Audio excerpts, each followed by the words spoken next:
to New York's number 2 sports show. The Yankees win the series against the Cubs. They take 2 out of 3. They're unable to get the sweep. Some good things and some bad things. On the bright side, the rubber game streak is over at 10, where the Yankees win the first 2 games of the series. So it actually was not a situation where they, were looking to, hopefully win the series in game 3. They'd already won it at the first 2 games. And so that was a nice change of pace. However, they don't get the sweep. And so that does continue, where the one sweep the Yankees had over a really long course of time was that Phillies sweep in Philly right around the trade deadline. And before and after that, really not many to speak of at all. And so that does hurt. There's no doubt about that. So that 10 straight series streak of rubber games does come to a close. But what was good was the pitching was actually excellent. There were no home runs in the series for either team. Now, weather played a pretty big role in that. Pretty windy, as it makes sense in the Windy City against Chicago. And look, the series at Wrigley, always fun. The Yankees had not been there, in the sense that the Yankees had not been there since 2017. Anthony Rizzo makes his return to Chicago to play the Cubs, and they gave him a standing ovation basically at every turn. It makes sense. He was a big part of the 2016 World Series winning Cub team that broke their long curse. And yeah, the Yankees, Aaron Boone, this was the only place that he had not managed yet, stadium-wise. And so now that, you can check that off. So, yeah, there's not going to be a whole lot, really, as I see it, to dissect in-game in this one. These were all low-scoring games, a lot of pitching, and the team that took the lead in each one kept the lead. I mean, here's the fucked up thing. The Chicago Cubs scored 0 earned runs the whole series. It was a situation in Game 3 where a Gleyber Torres error extends the inning, and the Cubs get a 2-run hit by Isaac Paredes off of Gerrit Cole on a play where Aaron Judge, to me, and we'll get into that once we get to Game 3, a play that I felt like I would have liked to have thought he could have made, but Aaron Judge, I've been saying it a lot, not the greatest center fielder. And he's there in somewhat out of necessity, so this is not, I'm not blaming him. He's a right fielder, and a damn good one at that. Center field is a different story. And, I think it can be deceiving, but there's so many plays where I think a natural center fielder is able to make some of these plays. But I digress. And the point is that the Yankee pitching was pretty much fantastic. And a big thing to consider is that you had Luis Gil return and Clarke Schmidt. So let's kind of get into that real quick. And roster moves that were made. And I can't remember. In fact, I don't think this ended up making the last episode, because I feel like the announcement might have happened after. But if I'm repeating myself, I apologize. But Scott Effross was actually the first one sent down in anticipation for Luis Gil returning. So that, again, was a little bit of a surprise. And it just goes to show you, because Effross had actually pitched pretty well in that third Texas game, that, he really is not part of this year's plans. Like, the fact that he was the first one down, and look, could he be back up? Yes, but yeah, that to me confirms I don't think Scott Effross can be part of the equation come playoff time, which is a little bit disappointing, because I still have hopes for him as someone that can be a nice piece out of the pen. Anyway, so Luis Gil he takes that spot Friday and ends up pitching really, really well. We'll talk about that. That's the big positive here was the great pitching. Rotation mostly, really mainly, and the pen too. And then you also would have Clarke Schmidt return, and he came back for the first time in a while. He started Game 2. And as well, Ian Hamilton was activated from the IL. Now, Ian Hamilton did not appear. He has not been in either Game 2 or 3. So we haven't seen him pitch yet, but he's on the roster. And those spots made more sense, as it was Marinaccio and Bickford were the ones that, so in the case of Effross, sent down. In the case of Marinaccio, sent down. Bickford designated for assignment. But wouldn't be surprising if he ends up landing back with the Yankees and Scranton. I think that may have already happened earlier this season anyway, where he was DFA'd and was back with the Yanks.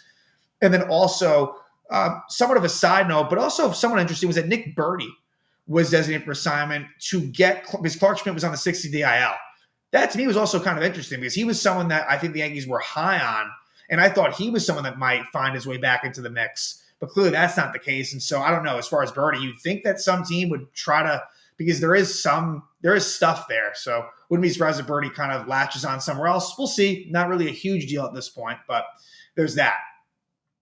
And then one last transaction while we're at it is Duke Ellis after the game was sent down. And so I think a lot of fans, without thinking about it, would think, oh, Jason Dominguez. No, it hasn't been officially announced, but it's very likely to be Jon Berti, who is coming off the IL himself. And so I believe that might have been I'm pretty sure that was a 60-day IL situation. So with him, you might also be seeing someone designated for assignment. Don't hold me to it, but that's certainly possible. Again, Duke Ellis was just sent down. And we may see him again. It's possible. But Jon Berti, he can fill kind of he will fill that pinch running role and can give you more versatility just as far as in the infield and someone that is really an actual major league player. No offense to Duke Ellis. He's strictly a pinch runner. And so Jon Berti is back.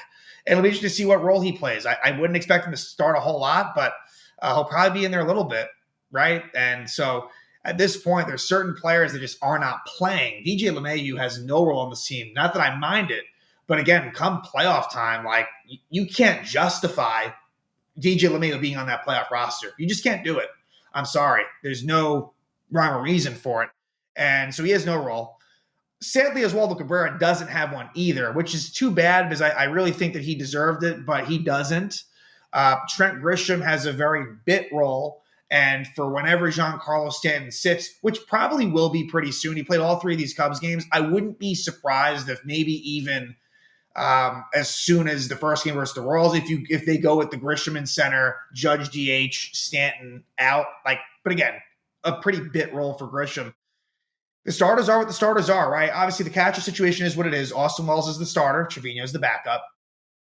And so Berti, where he fits in, is kind of tough to ascertain. But I think it's probably going to be, again, a pinch runner. I would love if somehow he did come in as a defensive replacement type, really for Glaber. But I don't think that they'll do that. That'd be awesome. But I don't think that we've reached that point. And quite frankly, as far as Berti goes, I don't really know enough to know if what's his best position. For us, us as in the Yankees, was a lot of third base. With the Marlins, I seem to remember it being a lot of shortstop.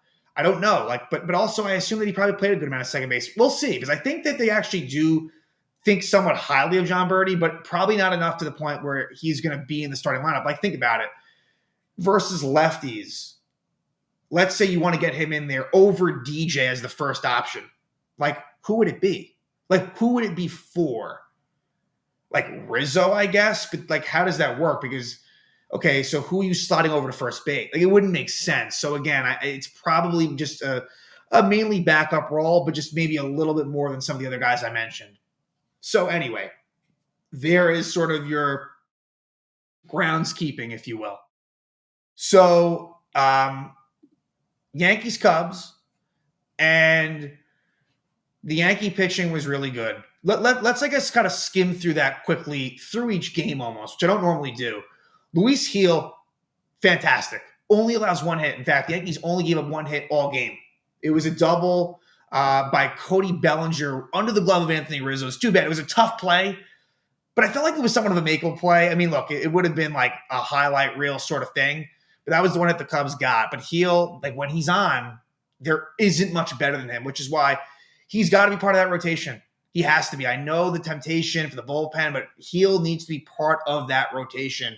And that is really a big-time topic of conversation, right? So Gil pitches great. Clarke Schmidt, he ends up pitching 4 2/3 in a start in game 2. He pitched really well as well. And you got to like what you've seen from Clarke all season long. Before he got hurt and now after, right? So Clarke, I think he's someone that might kind of, like, when I think about this rotation, if we're to think about the top three, and this isn't necessarily what I want it to be, I'm just saying what I think it's going to be. I think right now the three, like, if I had to guess, is Cole, Rodon, and Heel. But when it comes to a fourth person, because that is important for the postseason, the fourth starter, more so I guess, like, as you move forward more, that one is more up for debate. It's probably, to me, that's where it really should be Clarke Schmidt. And I'll even go as far as to say, I'll guess that it would be Clarke Schmidt. Now, here's where things get more interesting. Nestor Cortes comes in relief in game 2, pitches really well, actually finishes the game. He goes 4 1/3 innings of no run ball, pitched very well. But Cortes after the game was very upset. And I'm not surprised. And you know what? Good for him, right? You want these guys to have a fiery attitude. They want to be in the rotation. And look, for Nestor, like, they all have a case. I don't think it's so obvious as to who that sixth man is. Now, we kind of know who it isn't. Like, Gerrit Cole obviously isn't. You can theoretically, for every other person, Carlos Rodon included, like, that you can make the case that person is number 6. But if you're to really narrow it down, like, as much as you can, Nestor is on that short list. He is, like, fair or not, he just is. And so he was upset about it. But hey, he's not going to sulk. He pitched great. He's a team guy. But hey, like, because I've noticed that about Nestor, he like wants the ball, and it hasn't been a terrible year for Cortes. That record's misleading. You know, they lost obviously a decent amount of the games that he's pitched. And look, it hasn't been as good for Nestor as it had been in 2022. But that said, like, he's thrown some fairly quality innings and outings for the better part of the last month and a half. Like, it's been not so bad at all. Now, Nestor's going to be back in the rotation for the Red Sox series, so it's not as if, like, he's done, but that did give you a little bit of a hint as to the fact that he probably will be one of the ones that is kind of taken out. But it's going to be really interesting, and we're not really going to get an answer on that until a little bit later, because I guess they're going to probably go 6-man through the Red Sox series or thereabouts.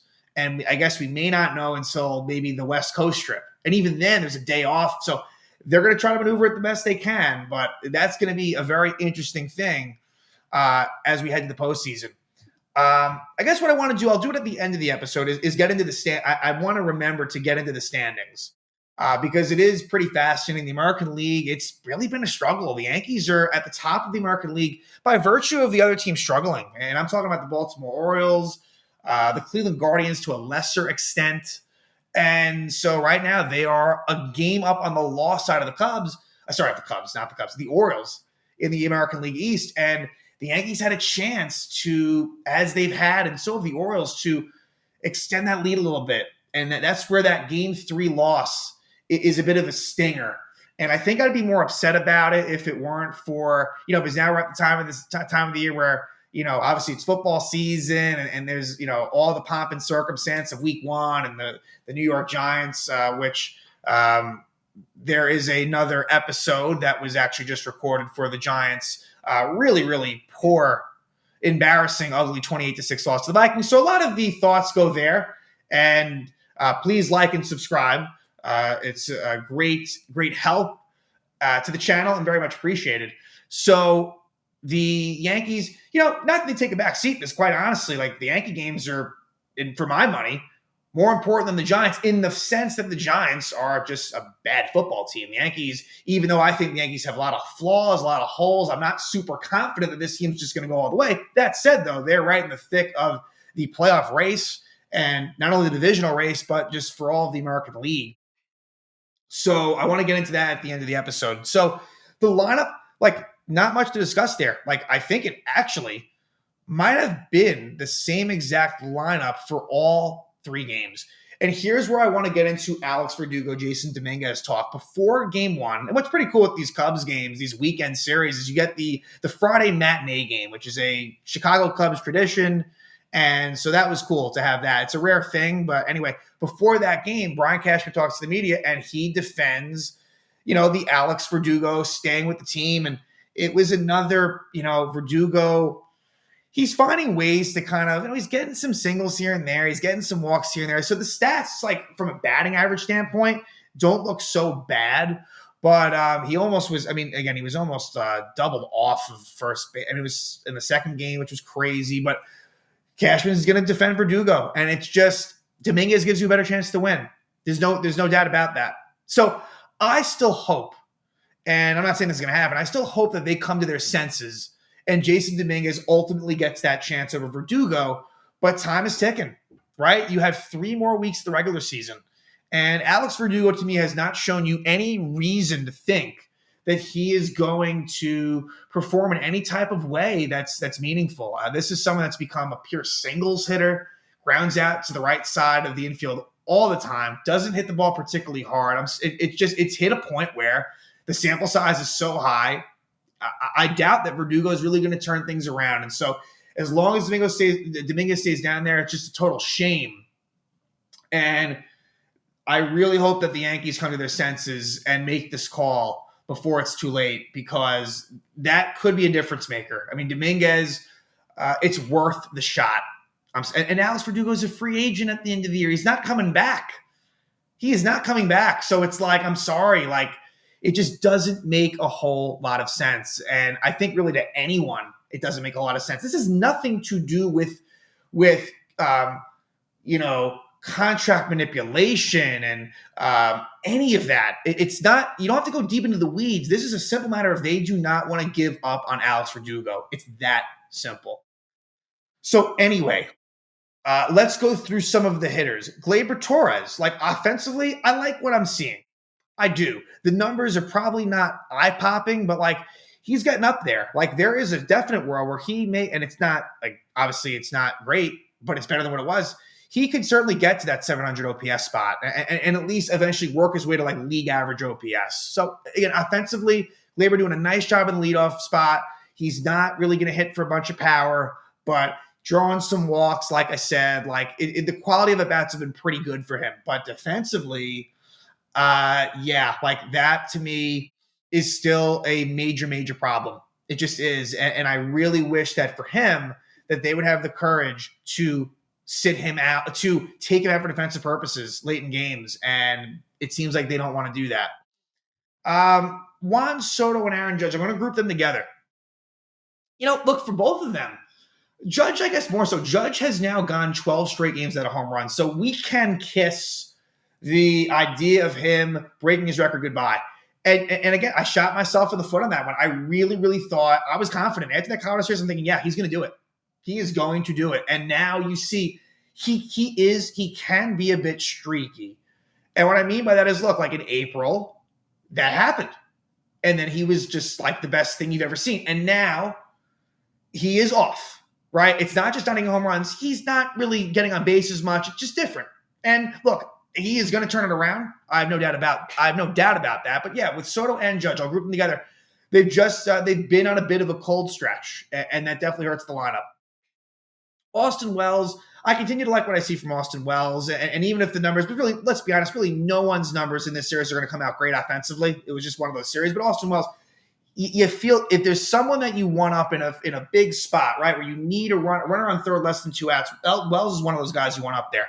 Giancarlo Stanton, the good thing there, like he's hit some balls hard and like, they went to the track, like didn't quite get the results.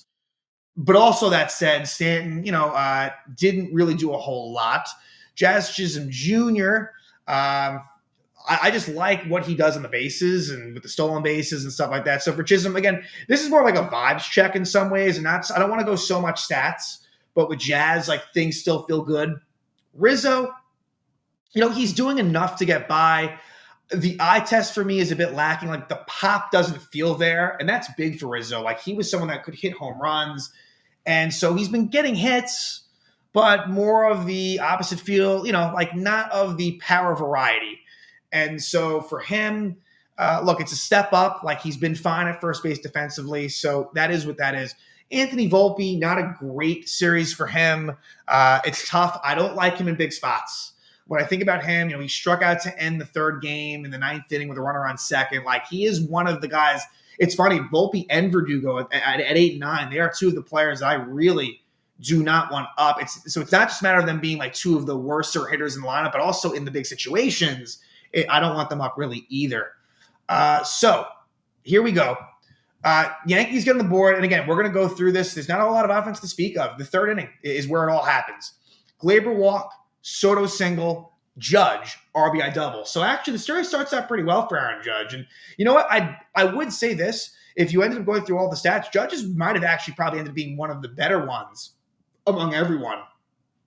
But Judge gets that RBI double there. Then the big hit after that was an opposite field 2-run single for Austin Wells. And mind you, Wells was coming off an injury, right? He didn't play the last 2 games of the Texas series. He would start all 3 games against the Cubs, which is a great sign. Wells with that 2-run single makes it 3-0. It was all that they would need. And Luis Gil was amazing. Just that one double he allowed in the 4th to Cody Bellinger. And he goes 6 innings allowing 1 hit.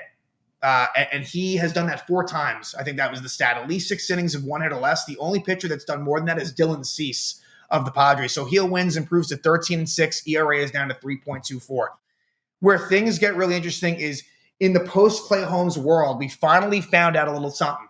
And it would appear that Luke Weaver, now, while I think it still might be somewhat of a committee, Luke Weaver got the first crack at being the closer. So Jake Cousins pitched the 7th and pitched a good one at that, got a couple of strikeouts. The 8th inning went to Tommy Kahnle. He looked good too, got a couple of strikeouts. The 9th inning was Luke Weaver. And I will say this, Luke Weaver did get a lot of calls by the home plate ump, and it was a little shaky. Now we had a 3-run lead, which helps, down a 1-run lead, but a 2-out walk to Cody Bellinger where we got ahead of him. So it was almost like a great strikeout the side type inning. Didn't exactly go that way, and he ended up throwing 25 pitches, but eventually gets Paredes to ground out. So all ends well for Luke Weaver. Very likable guy. Like, he's a funny, like in terms of some of his quotes and stuff, he really is. Bit of a quirky dude, but I like him a lot. And I guess we'll see. Am I confident that Luke Weaver is going to be the closer of the New York Yankees, like, for the full postseason? No, but you had to move away from Clay Holmes, and for that, I like what Luke Weaver's done for the season. I would be more open to, again, a bit of a committee approach, but it seems to me like Weaver's going to get the nod, only because in Game 2, which let's just go to Game 2, and I guess I'll say real quick for the Cubs, not a bad start, but also not great by Jordan Wicks, the lefty. 5 innings, 5 hits, 3 earned runs, 4 walks, 4 strikeouts. So Game 2 is where the Yankees finally break the streak. They no longer split the first 2 games. And this was in large thanks to Clarke Schmidt and Nestor Cortes. They combined for 9 innings. Schmidt falls 1 out short of qualifying for the win, unfortunately. He went 75 pitches, which was about where his pitch count max was. 4 2/3 innings, 4 hits, no runs, 1 walk, only 2 strikeouts, but really a very good outing for Clarke. And at the very beginning, it seemed like maybe there'd be some issues, but he's able to kind of get out of the first inning, and then he pretty much cruised from there. So again, Clarke Schmidt, the ERA is down to 2.34. And I know he missed a good chunk of time, but yeah, Schmidt, it's been a very, very good season for him. And then Nestor Cortes, I spoke with him before. It's ironic. He gets the win here, where he's had such bad win-loss luck. He comes in relief and gets the win, improves to 9-10, 4 1/3 innings, no hits, no runs, 1 walk, and 3 strikeouts. Again, so part of it's like, hey, Nestor, like, for better or worse, you pitched really well out of the pen. So he almost kind of fucked it by pitching well. He almost kind of fucked himself in the way of, them kind of maybe wanting to use him. And I think the key to the Yankees' success, as far as the bullpen's concerned, is using some of the excess depth from the rotation into the pen. If they can incorporate that in, I think that could make a big difference. How they're going to do that, it remains to be seen. So this one, Game 2, right? And Schmidt and Cortes are the story. Javier Assad, the starter for the Cubs, he loses. So his record drops to 7-5. 5 2/3 innings, 3 hits, 2 runs, only 1 earned, 3 walks, and 5 strikeouts. So even on the Yankee side of things, like, the Yankees offense was basically non-existent, like really non-existent for these 3 games. So that's the 2 sides of this, is the pitching was unbelievably good, and the hitting was the other side of that. So first thing, the Yankees get a run. Glaber infield single, Soto walk, wild pitch, which was important to get it to second and third. Judge does strike out, strands the runners, but then Wells gets an RBI ground out, gives the Yanks a 1-0 lead, which they would hold for quite some time. I'm going to jump all the way to, let's see, I guess give some kudos to Austin Wells, who caught a couple of runners stealing when Clarke Schmidt was in there. So Wells just adding to the profile and showing why he is an absolute starting MLB catcher already, which is impressive. Bottom of the 5th, No one on, two out. Long at bat for Patrick Wisdom, which ends up being a triple for Wisdom. On a play where Soto, look, the wind was whipping from left to right, and Soto was not able to come up with it, and it ends up with a triple. Again, Soto, it's a bit of an adventure out there sometimes, but it was a little bit weather related. So Nestor comes in. No win for Schmidt, but Nestor gets Bethancourt to pop out. We go to the sixth, and the Yankees get one more run. Judge walks, and then with two out, a Chisholm Jr. single. They bring on the lefty Drew Smiley, and it's a double steal. Judge actually being the runner going from second to third. He steals third, and it's a throwing error on the attempted throw by Bethancourt, allowing Judge to score. So the throw goes into the outfield. The Yankees take a 2-0 lead, which was much needed as Cortes was just mowing them down. And where I'll go to, you saw Clay Holmes warming up in the eighth, but he didn't come in. And in the ninth, Luke Weaver was warming up, but Cortes able to finish the deal. Great job by him, and the Yankees win the series. And so for the first time in a long time, no rubber match. But game three, unfortunately, a frustrating end to the series for the Yankees. Gerrit Cole pitched really well, and a couple of mistakes cost the Yanks, and of course, the bad offense. But Gerrit Cole, 6 innings, 3 hits, 2 runs, neither earned. Again, no earned runs by the Cubs in the series. 1 walk, 7 strikeouts. For Gerrit Cole, loses to go to 6-4, 3.36 ERA. And it's old friend Jameson Taillon. And it feels like former Yankee pitchers just bedevil them. And it was Taillon winning. 10-8. 10-8 is his record now with that win. 6 innings, 6 hits, 1 run, 1 walk, and 6 strikeouts. So Taillon, he's really had a very serviceable and solid season for the Chicago Cubs. Just a really good pitcher. Understated at this point, Jameson Taillon. Probably doesn't get enough credit. But anyway, it's the first inning where the Cubs score their 2 runs. And let's just jump straight to runner on first, 2 out. Cody Bellinger up, and a ground ball that Glaber needs to make an out. And he's going on the backhand. He should have just maybe taken it off the chest, get in front of it. And he gets no one out. He flips it over to second, but the runner was safe, Swanson.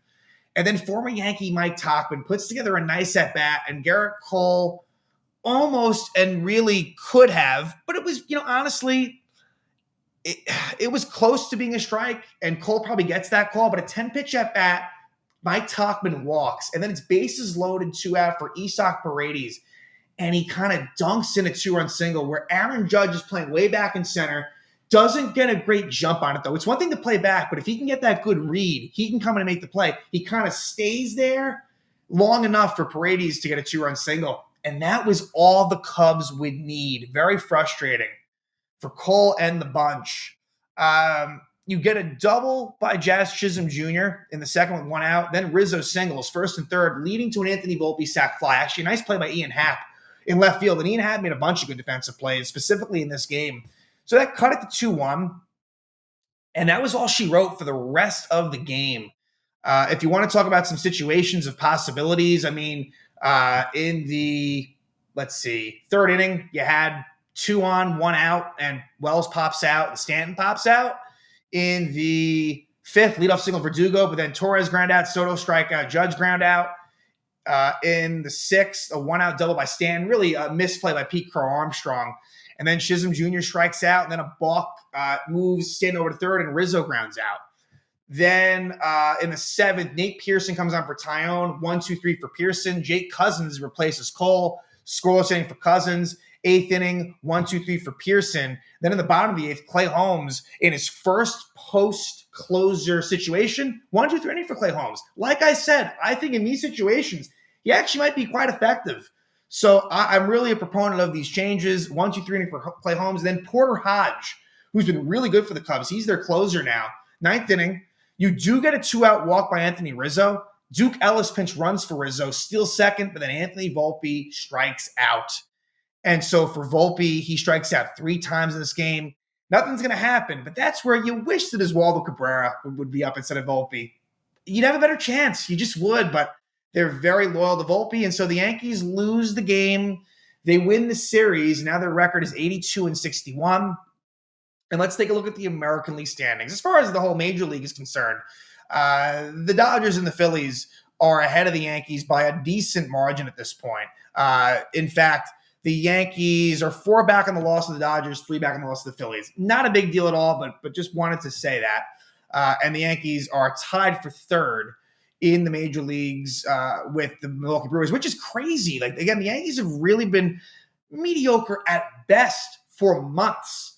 But as far as the American League is concerned, Yanks, they are a half game ahead of the Orioles, 1 on the loss side. And now the Orioles will have a series at the Red Sox. Yankees are going to be home against the Kansas City Royals. We'll preview that series just coming up here. And the Yankees are a game ahead of the Guardians. And the Cleveland Guardians, they will have what should be an easy series at the Chicago White Sox. And, beyond that, like, the Royals are kind of lurking, and that's why this series is interesting. The Royals are 3.5 games back of the Yanks, and thus they are 2.5 games back of the Cleveland Guardians. So this actually really is, in American League terms, a very interesting series against the Kansas City Royals, who the Yankees did take 3 out of 4 from in Kansas City back in June. But yeah, like, the teams you see now in the playoffs in the American League are probably the ones that you're going to get, but the Twins have been really struggling lately. They hold that last wild card spot. So just to give you a look at things, but yeah, the Orioles just continue to not play well, but the Yankees really aren't either. So it's kind of who can outdo who. But here's the funny thing. The Yankees continue to just play better baseball against above 500 teams, which the Cubs currently are, and so are the Royals. So hopefully that continues. To give you a preview of this Yankees-Royals series, it'll be a 3-game set, the start of a 7-game homestand. The last 4 will be against the Boston Red Sox. And the 3-game set is as follows. Brady Singer, righty, for Kansas City against Carlos Rodon. And Singer, it's somewhat like a Nestor Cortes situation. The record isn't great, but the ERA is actually very good for Singer. And Rodon actually pitched well at Kansas City earlier in the season, so hopefully that continues. And then Seth Lugo, who's had a fantastic season, 15-8 with a 3.05 ERA against Marcus Stroman. And Stroman's coming off of a poor outing against Texas. Before that, he was pretty solid. And so hopefully he can get back to that. But yeah, that's game 2. Former Met teammates as well there. And then game 3, Cole Reagans, the lefty, who surpassed the 200 strikeout mark. No joke, against Luis Gil, who's also a bit of a strikeout king himself. So that's kind of a fun sort of pitcher's duel as well. All 3 games kind of have different, like, this is a solid series as far as that goes. Obviously, Bobby Witt will be in town. And just to give an update there, because unfortunately Judge has struggled, so has Bobby Witt. So as far as the batting average thing is concerned, Witt still with a nice sized lead. And actually, Vlad Guerrero passed Judge too. So Bobby Witt 336, Guerrero 324, Judge 321. So a lot of the Judge things that we were hoping for, Triple Crown included, like a bit of a long shot. But anyway, Bobby Witt will be coming to Yankee Stadium. And this is going to be, look, this in some ways, this could be a playoff preview. Really could be. Yankees versus the Royals, which is one that has not been seen in a long, long time. Back in probably the late 70s was the last time that the Yankees and Royals faced off, unless maybe early 80s, maybe 81. Again, that's where my Yankee fandom, doesn't go back that far, but again, somewhere in that range. So that would be something. But anyway, Yankees do take 2 out of 3. This whole National League, because they play a lot of National League teams lately, that is now done. They only have one more National League opponent, and that will be the last series of the season, home against the Pittsburgh Pirates. So from here on out, home against the Royals, home against the Red Sox, at the Mariners, at Oakland, home against Baltimore, and what will really be the biggest series of the season, the regular season, then home against the Pirates to finish it out. So we'll see what happens. 3 weeks to go. And everything's still very much on the line, whether you want to talk division, American League at large. So, yeah, Yankees got to get it going. It doesn't feel great what they're doing, but yet because other teams have been stumbling, they are still kind of where they want to be. But, hopefully the pitching can continue to do what it's done lately, and the offense can pick things up. And, yeah, so we'll see what happens. Yankees, they'll leave Chicago. Winners of the series, winning 2 of 3, and they will come home to start a 7-game homestand, and that will begin against the Kansas City Royals.